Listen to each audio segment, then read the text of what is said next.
Good evening पे जो गोपबंधु दासंकर शिक्षा व्यवस्था विषय आम डिस्कसन करने आरंभ करचे आज आउ टे आगक नवा।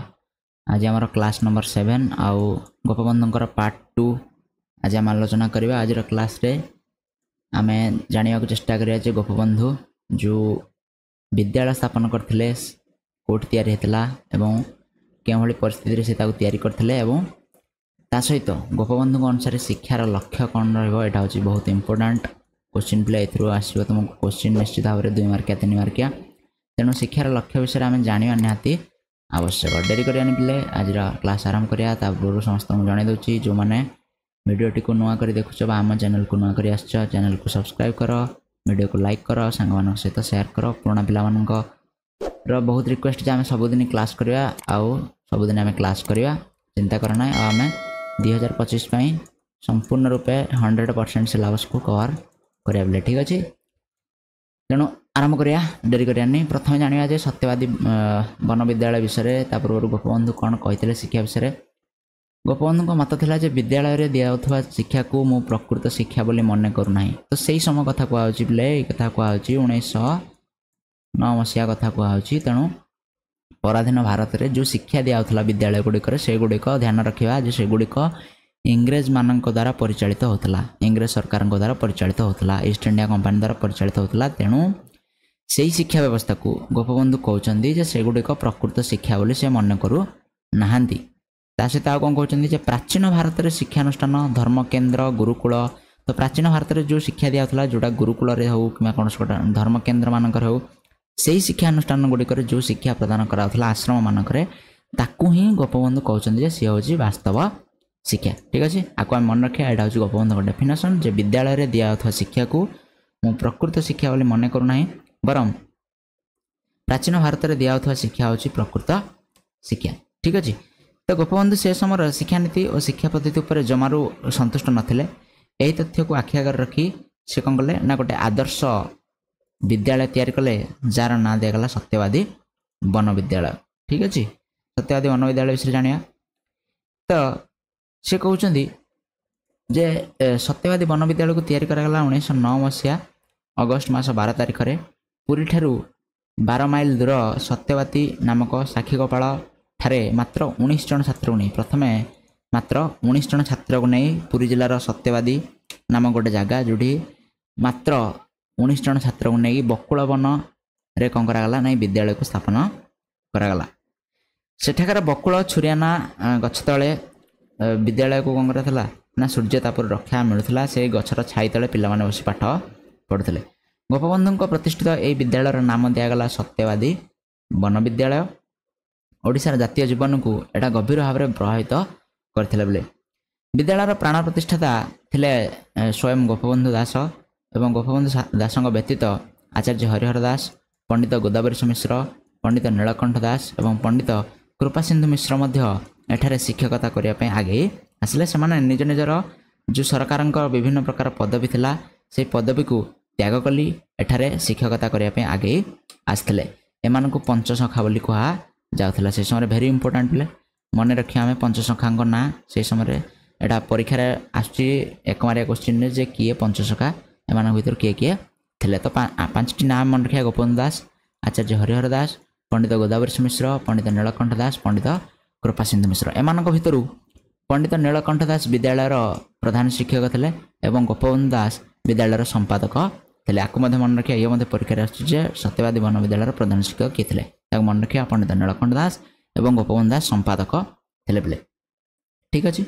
आशा कर तुम सत्यवादी वन विद्यालय विषय छोटिया जिनस जापर आग को आहरी मत जाने सत्यवादी वन विद्यालय प्रति क्लास में टे जानी जानी जा। तेणु आज आमर जो मुख्य लक्ष्य अच्छे आम शिक्षार लक्ष्य गुड़िक आम आज ध्यान देवा।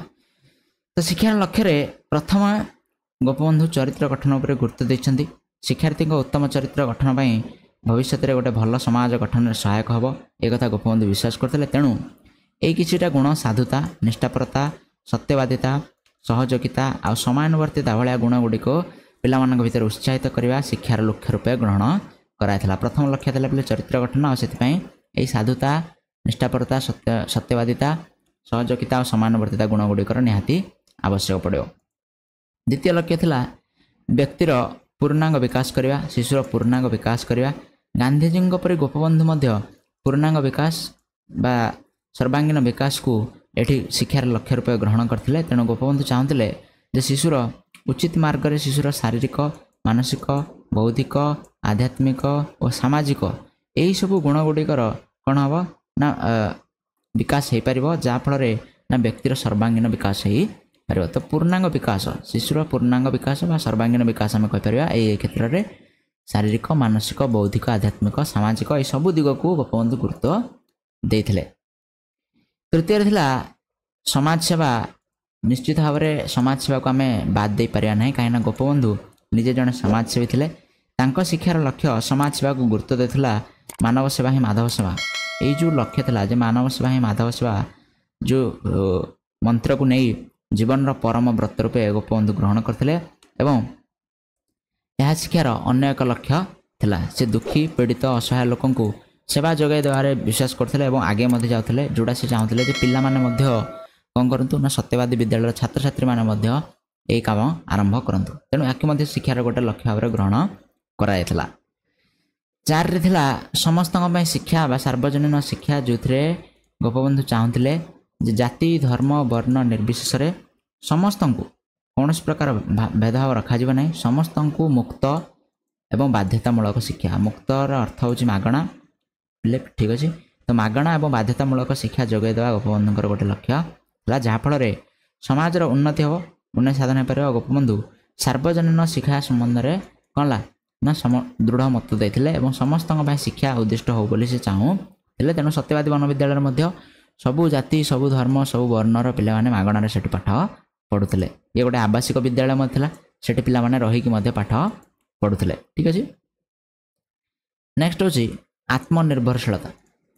ଆତ୍ମନିର୍ଭରଶୀଳତା ଉପରେ ଗୋପବନ୍ଧୁ ମଧ୍ୟ ବିଶ୍ୱାସ କରୁଥିଲେ ଯେ ଶିକ୍ଷାର୍ଥୀକୁ ଭଲ ମଣିଷ କରି ଗଢ଼ି ତୋଳିବା ସଙ୍ଗେ ସଙ୍ଗେ ତାକୁ ଆତ୍ମନିର୍ଭରଶୀଳ କରାଇବା ମଧ୍ୟ ନିହାତି ଆବଶ୍ୟକ। ତେଣୁ ଶିକ୍ଷା ମାଧ୍ୟମରେ ସେ ଚାହୁଁଥିଲେ ଯେ ହସ୍ତକର୍ମ, ବଗିଚା କାମ ହେଉ, କାଠ କାମ, କୃଷି କାର୍ଯ୍ୟ ଭଳି କିଛିଟା କୌଶଳ, କିଛିଟା ମୌଳିକ କୌଶଳ ଗୁଡ଼ିକ ପିଲାମାନଙ୍କୁ ଶିକ୍ଷା ଦେବା ପାଇଁ ସେ ପରାମର୍ଶ ଦେଇଥିଲେ, ଯେଉଁଟା ପିଲାମାନଙ୍କୁ ଆତ୍ମନିର୍ଭରଶୀଳ କରାଇପାରିବ, ରୋଜଗାରକ୍ଷମ କରାଇପାରିବ, ଆତ୍ମନିର୍ଭରଶୀଳ କରାଇପାରିବ। ଏହି ଚେଷ୍ଟା ଗାନ୍ଧୀ ମଧ୍ୟ କରିଥିଲେ। ଗାନ୍ଧୀଙ୍କର ଶିକ୍ଷା ବ୍ୟବସ୍ଥାରେ ମଧ୍ୟ ଏହି ଆତ୍ମନିର୍ଭରଶୀଳତା ଗୁରୁତ୍ୱ ରହିଛି।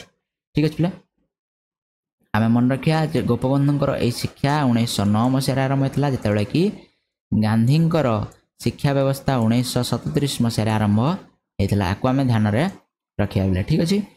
ତେଣେ ନେକ୍ସଟ ଲକ୍ଷ୍ୟ ଥିଲା ଦେଶପ୍ରେମ। ଦେଶପ୍ରେମ ଉପରେ ଗୁରୁତ୍ୱ ଥିଲେ। ନିଶ୍ଚିତ ଭାବରେ ଗୋପବନ୍ଧୁ ଜଣେ ଦେଶପ୍ରେମୀ ଥିଲେ। ସେ ମା, ମାଟି ଓ ମାତୃଭାଷାକୁ ନିବିଡ଼ ଭାବରେ ଭଲ ପାଉଥିବା ଗୋପବନ୍ଧୁ ଶିକ୍ଷା ମାଧ୍ୟମରେ ସର୍ବୋତ୍ତମ ଦେଶଭକ୍ତ ସୃଷ୍ଟି କରିବା ତାଙ୍କର ଗୋଟେ ଲକ୍ଷ୍ୟ ଥିଲା। ଶିକ୍ଷା ମାଧ୍ୟମରେ ଆମେ ପିଲାମାନଙ୍କୁ ଦେଶଭକ୍ତି କରାଇପାରିବା, ସୃଷ୍ଟି କରାଇପାରିବା, ସିଏ ମଧ୍ୟ ଗୋଟେ ଲକ୍ଷ୍ୟ ଥିଲା। ତେଣୁ ସ୍ୱାଧୀନତା ଦୃଷ୍ଟିକୋଣରୁ ସେହି ସମୟର ପରାଧୀନ ଭାରତରେ କ'ଣ ଥିଲା ନା ସ୍ୱାଧୀନତା ଦୃଷ୍ଟିକୋଣରୁ ଏହାର ଆବଶ୍ୟକତା ସବୁଠାରୁ ଅଧିକ ଥିଲା, ଯାହା ବ୍ରିଟିଶ ସାମ୍ରାଜ୍ୟର କବଳରୁ ଦେଶକୁ ମୁକ୍ତ କରିବାରେ କ'ଣ ହେବ ସାହାଯ୍ୟ କରିପାରିବ। ତେଣୁ ନିଶ୍ଚିତ ଭାବରେ ଆମେ ଜାଣିପାରିବା ଯେ ଏ ବିଦ୍ୟାଳୟ ବ୍ରିଟିଶ ସରକାରଙ୍କ ଅଧୀନରେ ଚାଲୁନଥିଲା। ବ୍ରିଟିଶ ସରକାରଙ୍କ ବିରୋଧରେ, ଏଥିରେ ଆମେ ଜାଣିପାରୁଛୁ ଯେ ବ୍ରିଟିଶ ସରକାରଙ୍କ ବିରୋଧରେ ଗୋପବନ୍ଧୁ ବିଦ୍ୟାଳୟ ପରିଚାଳିତ କରୁଥିଲେ। ଠିକ୍ ଅଛି, ଆଗକୁ ସେ ବିଷୟରେ ଡିଟେଲ୍ସରେ ଜାଣିବା। ନେକ୍ସଟ ଲକ୍ଷ୍ୟ ଆମେ ଦେଖିବା। ନେକ୍ସଟ ଲକ୍ଷ୍ୟ ହେଉଛି ଗୋପବନ୍ଧୁଙ୍କର ଥିଲା ଯେ ଉତ୍ତମ ମନୁଷ୍ୟ ତିଆରି କରିବା। ପ୍ରତ୍ୟେକ ଶିକ୍ଷା ପ୍ରଣାଳୀରେ ଶିକ୍ଷାର ଲକ୍ଷ୍ୟ ହେବା ଉଚିତ ଯେ କ'ଣ ଉତ୍ତମ ନାଗରିକ ସୃଷ୍ଟି କରାଯାଉ। ତେଣୁ ଗୋପବନ୍ଧୁଙ୍କ ଭାଷାରେ ବିଦ୍ୟାଳୟକୁ ଏକ ମଣିଷ ତିଆରି କାରଖାନା ବୋଲି ଗୋପବନ୍ଧୁ କହୁଥିଲେ। ଆଉ ସେ ଚାହୁଁଥିଲେ ଯେ ପିଲାମାନଙ୍କୁ ଉତ୍ତମ ନାଗରିକ ରୂପରେ ସୃଷ୍ଟି କରାଯାଉ। ତେଣୁ ନାଗରିକତା ଶିକ୍ଷା ମଧ୍ୟ ଏଠି ପିଲାମାନଙ୍କୁ ଦିଆଯାଉଥିଲା ପିଲେ। ଠିକ୍ ଅଛି, ମନେ ହେଲା ଆମର କ'ଣ କ'ଣ କହିଲେ? ପ୍ରଥମେ କହିଲେ, ଆଉ ଥରେ ଟିକେ ମନେ ପକାଇବା। ପ୍ରଥମେ କହିଲେ ଚରିତ୍ର ଗଠନ, 2ରେ କହିଲେ ଯେ ବ୍ୟକ୍ତିର ସର୍ବାଙ୍ଗୀନ ବିକାଶ, ଶାରୀରିକ, ମାନସିକ, ସାମାଜିକ ଏସବୁ ଦିଗକୁ ବିକାଶ କରାଯିବ। 3ରେ କହିଲେ ସମାଜ ସେବା କରାଯିବ। ସମାଜ ସେବାକୁ ଗୁରୁତ୍ୱ ଦିଆଥିଲା, ଯେଉଁଠି ବି ସମାଜ ସେବାର ଆବଶ୍ୟକତା ପଡ଼ୁଥିଲା ଗୋପବନ୍ଧୁ ଏବଂ ପିଲାମାନେ ସେଠିକୁ ସମାଜ ସେବା କରିବା ପାଇଁ ଆଗେଇ ଯାଉଥିଲେ। 4ରେ ହେଉଛି ସର୍ବାଙ୍ଗୀନ ଶିକ୍ଷା, ଜାତି, ଧର୍ମ, ବର୍ଣ୍ଣ, ଲିଙ୍ଗ ନିର୍ବିଶେଷରେ ସମସ୍ତଙ୍କୁ ସେଠି ସର୍ବାଙ୍ଗୀନ ଶିକ୍ଷା ସାର୍ବଜନୀନ ଶିକ୍ଷା ମିଳୁଥିଲା ଏବଂ ସମସ୍ତେ ସେଠି ରହିକି ମଧ୍ୟ ପାଠ ପଢ଼ୁଥିଲେ। 5ରେ କୁହାଗଲା ଆତ୍ମନିର୍ଭରଶୀଳତା, କୃଷି, କାଠ କାମ, ବଗିଚା କାମ, ହସ୍ତକର୍ମ ଭଳିଆ କିଛିଟା କାର୍ଯ୍ୟକୁ ମଧ୍ୟ ସେଠି ଗୁରୁତ୍ୱ ଦିଆଥିଲା। 6ରେ ଦେଶପ୍ରେମକୁ ଗୁରୁତ୍ୱ ଦିଆଥିଲା। ପରାଧୀନ ଭାରତରେ ଦେଶପ୍ରେମ ପାଇଁ ନିଶ୍ଚିତ ଭାବରେ ଦେଶଭକ୍ତ ତିଆରି କରିବା ଆବଶ୍ୟକ ଥିଲା, ଯେଉଁଟା ଦେଶ ପାଇଁ ସ୍ୱାଧୀନତା ଆଣିଦେବ। ଇଏ ମଧ୍ୟ ବିଦ୍ୟାଳୟର ଗୋଟେ ଲକ୍ଷ୍ୟ ଥିଲା। ଏବଂ 7ରେ ଉତ୍ତମ ମନୁଷ୍ୟ ସୃଷ୍ଟି କରିବା। ଶିକ୍ଷା ସହ ପିଲାମାନଙ୍କୁ ଗୋଟେ ଗୋଟେ ଭଲ ମଣିଷ ତିଆରି କରିବା ସେଇଟା ଗୋପବନ୍ଧୁଙ୍କର ଗୋଟେ ଲକ୍ଷ୍ୟ ଥିଲା। ଏବଂ ବିଦ୍ୟାଳୟକୁ ମଣିଷ ତିଆରି କାରଖାନା ବୋଲି ମଧ୍ୟ ସିଏ ଏଠି କହୁଥିଲେ। ତେଣୁ ଇଏ ଥିଲା ଗୋପବନ୍ଧୁଙ୍କର ଶିକ୍ଷାର ଲକ୍ଷ୍ୟ। ନେକ୍ସଟ କ୍ଲାସ୍ରେ ଆମେ ପଢ଼ିବା ଗୋପବନ୍ଧୁଙ୍କର କ'ଣ କ'ଣ ପାଠ୍ୟକ୍ରମ ଥିଲା। ଠିକ୍ ଅଛି, ସହ ପାଠ୍ୟକ୍ରମ ଥିଲା। ଏସବୁ ଜିନିଷ ଆମେ ଜାଣିବା ନେକ୍ସଟ କ୍ଲାସ୍ରେ ପିଲେ। ତେଣୁ ନେକ୍ସଟ କ୍ଲାସ୍ ଦେଖିବା ପାଇଁ ଭିଡ଼ିଓଟିକୁ ଲାଇକ୍ କର, ଚ୍ୟାନେଲଟିକୁ ସବସ୍କ୍ରାଇବ୍ କର ଏବଂ ସେୟାର କର ସାଙ୍ଗମାନଙ୍କ ସହିତ। ବହୁତ ଜଲ୍ଦି ଆମେ ଆଗକୁ ବଢ଼ୁଛେ ଏବଂ ବହୁତରୁ ବହୁତ ପିଲା ଦେଖନ୍ତୁ। ମୁଁ ଚାହୁଁଛି ଯେ ଭିଡ଼ିଓକୁ ବହୁତରୁ ବହୁତ ପିଲା ଦେଖନ୍ତୁ, ସମସ୍ତଙ୍କୁ ଭିଡ଼ିଓରୁ କିଛି ନା କିଛି ଶିଖିବାକୁ ମିଳୁ। ତେଣୁ ନିଶ୍ଚିତ ଭାବରେ ତୁମ ସାଙ୍ଗମାନଙ୍କ ସହିତ ସେୟାର କର। ଦେଖା ହେବା କାଲି ଆଉ ଗୋଟେ କ୍ଲାସ୍ରେ, ଯେଉଁଥିରେ ଆମେ ଗୋପବନ୍ଧୁଙ୍କର ପାଠ୍ୟକ୍ରମ ସହ ପାଠ୍ୟକ୍ରମ ବିଷୟରେ ଆଲୋଚନା କରିବା। Thank you so much. କାଲି ପୁଣି ଥରେ ଆମେ ଦେଖା ହେବା।